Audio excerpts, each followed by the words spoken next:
Bismillahirrahmanirrahim. Assalamualaikum warahmatullahi wabarakatuh. Alhamdulillahirrabbilalamin wa bihi nasta'in wa ala umuri dunya wa din wa salatu wassalamu ala asrafil anbiya'i wal mursalin wa ala alihi wa sahbihi ajmain amma ba'du.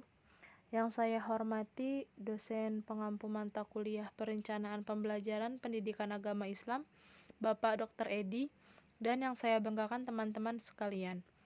Di sini saya Alfiatus Sadia semester 5A ingin mempresentasikan tentang metode, media, dan evaluasi pembelajaran. Sebelum kita mulai presentasi ini, mari bersama-sama membaca basmalah terlebih dahulu. Bismillahirrahmanirrahim. Yang pertama di sini ada metode pembelajaran. Pengertiannya yaitu metode adalah suatu cara yang dipergunakan untuk mencapai tujuan yang telah ditetapkan. Dalam kegiatan belajar mengajar, metode diperlukan oleh guru dan penggunaannya bervariasi sesuai dengan tujuan yang dicapai.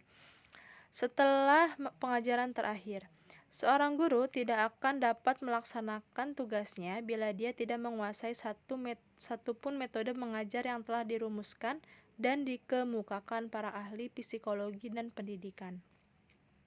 Dari pengertian di atas, metode pembelajaran pendidikan agama Islam dapat diartikan sebagai cara yang digunakan oleh seorang guru agama dalam proses pembelajaran untuk mencapai tujuan yang sesuai dengan pendidikan agama Islam. Selanjutnya, ada macam-macam metode. Yang pertama, ada metode ceramah bervariasi. Yang kedua, ada metode tanya jawab. Yang ketiga, ada metode diskusi. Yang keempat, ada metode simulasi atau bermain peran. Selanjutnya, ada metode pemberian tugas. Ada metode kerja kelompok, metode eksperimen, dan terakhir ada metode kisah atau cerita. Nah, ini adalah macam-macam metode yang biasa digunakan dalam proses pembelajaran mata pelajaran pendidikan agama Islam.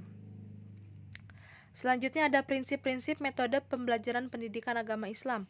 Yang pertama, niat dan orientasinya untuk mendekatkan hubungan antara manusia dengan Allah dan sesama makhluk. Yang kedua ada bertumpu pada kebenaran. Yang ketiga ada kejujuran. Yang keempat berdasar pada nilai. Yang kelima sesuai dengan usia dan kemampuan akal anak. Yang keenam sesuai dengan kebutuhan peserta didik, bukan untuk memenuhi keinginan pendidik apalagi untuk proyek semata. Yang terakhir yaitu mengambil pelajaran pada setiap kasus atau kejadian yang menyenangkan ataupun yang menyedihkan. Selanjutnya ada hal-hal yang harus dipertimbangkan dalam memilih metode pembelajaran pendidikan agama Islam. Yang pertama, keadaan murid yang mencakup pertimbangan tentang tingkat kecerdasan, kematangan, perbedaan individu, dan lainnya. Yang kedua, tujuan yang hendak dicapai. Jika tujuannya pembinaan daerah kognitif, maka metode drill kurang tepat digunakan. Yang ketiga, situasi yang mencakup hal yang umum seperti situasi kelas, situasi lingkungan. Bila jumlah murid begitu besar, maka metode diskusi agak sulit digunakan, apalagi bila ruangan yang tersedia kecil. Metode ceramah harus mempertimbangkan antara lain jangkauan suara guru. Nah, metode ceramah ini syaratnya suara gurunya harus keras, karena kalau misalkan suara gurunya kecil dalam metode ceramah, maka murid akan kesulitan untuk menangkap isi dari materi tersebut. Mungkin solusinya untuk guru yang suaranya kecil bisa diberikan alat bantu suara. Selanjutnya yang keempat ada alat-alat yang tersedia akan mempengaruhi pemilihan metode yang akan digunakan. Bila metode eksperimen yang akan dipakai, maka alat-alat untuk bereksperimen harus tersedia, dipertimbangkan juga jumlah dan mutu alat itu. Selanjutnya ada kemampuan pengajar, tentu menentukan mencakup kemampuan fisik keahlian. Terakhir ada sifat bahan pengajaran, ada bahan yang lebih baik disampaikan lewat metode ceramah, dan mungkin ada yang lebih baik dengan metode lainnya. Selanjutnya, yang kedua itu tentang media pembelajaran. Pengertian dari media pembelajaran yaitu Media pembelajaran pendidikan agama Islam adalah perantara atau pengantar pesan atau informasi dari guru agama Islam kepada penerima informasi, yakni peserta didik. Macam-macam media pembelajaran ada banyak ya. Yang pertama yaitu ada media visual. Media visual itu yaitu media yang hanya fokus terhadap indera penglihatan. Contohnya dari media visual itu, contohnya ada gambar, ada slide, ada foto, ada lukisan, dan lain sebagainya. Selanjutnya yang kedua ada media auditif atau biasa disebut juga dengan media audio. Media audio ini media yang hanya fokus terhadap indera pendengarannya saja. Contohnya seperti radio, piringan hitam, dan lain sebagainya. Yang ketiga ada media audiovisual. Media audiovisual yaitu media yang mempunyai unsur suara dan unsur gambar. Contohnya seperti film, rekaman video, dan lain sebagainya. Yang keempat ada media berbasis cetakan. Contoh dari media yang berbasis cetakan ini yaitu poster, majalah, dan lain sebagainya. Selanjutnya ada media pajang. Media pajang ini contohnya seperti papan tulis, ada flip chart, dan lain sebagainya.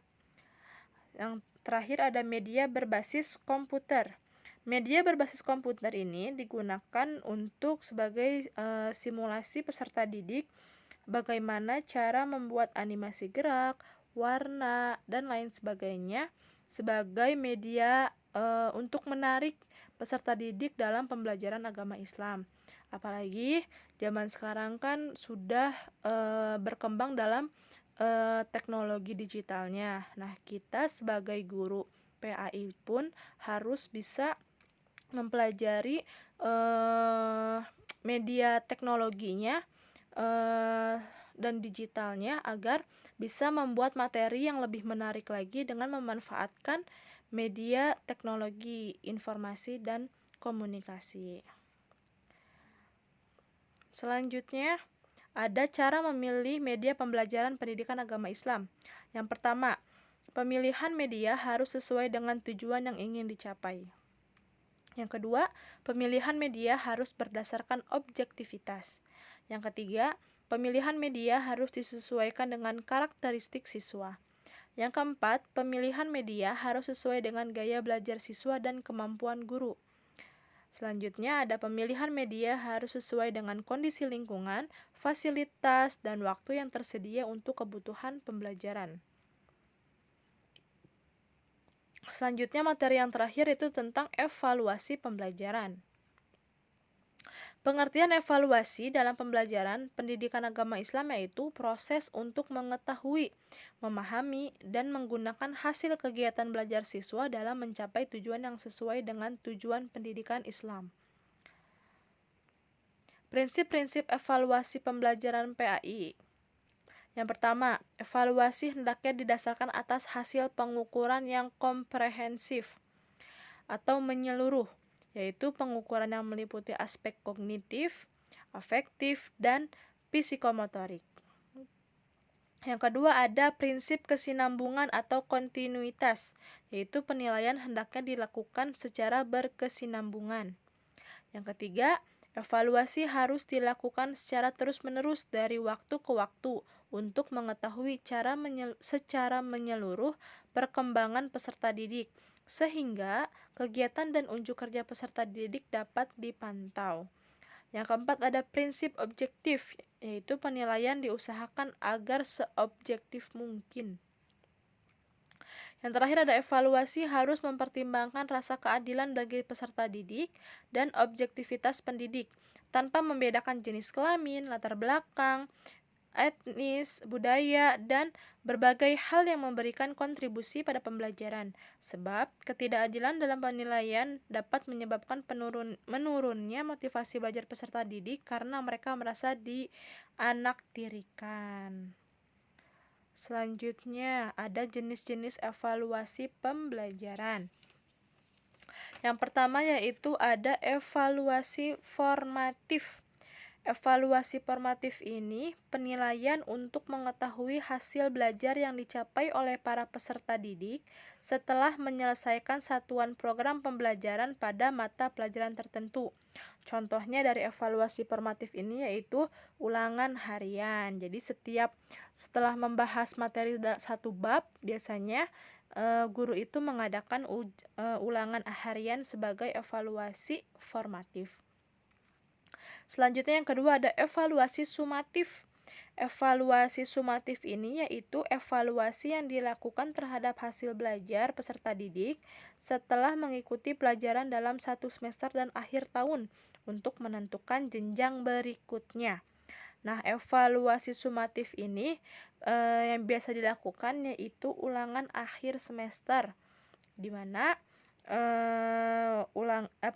evaluasi ini dilakukan setelah pembelajaran selama 1 semester atau 2 semester untuk menentukan peserta didik ini bisa lanjut ke kelas berikutnya atau tidak.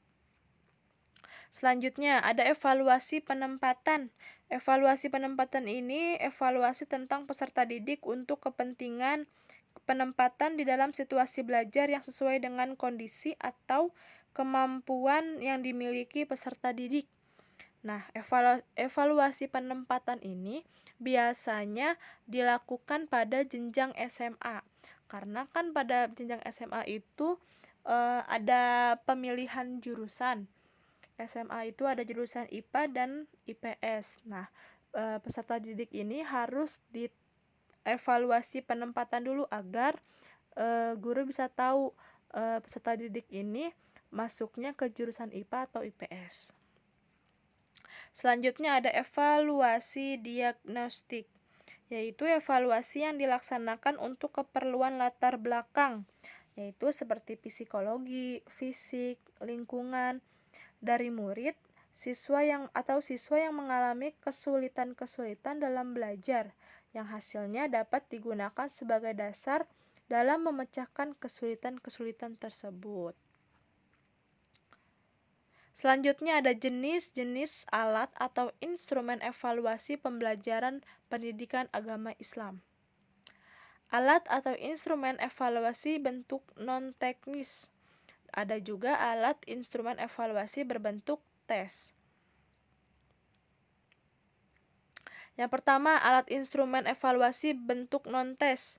Yang pertama ada observasi, yang kedua ada wawancara, yang ketiga ada angket, ada skala sikap, penilaian berbasis portofolio, selanjutnya ada penilaian unjuk kerja, penilaian produk dan proyek. Selanjutnya alat atau instrumen evaluasi berbentuk tes. Yang pertama ada tes uraian atau tes subjektif. Yang kedua ada tes objektif. Selanjutnya ada tes lisan.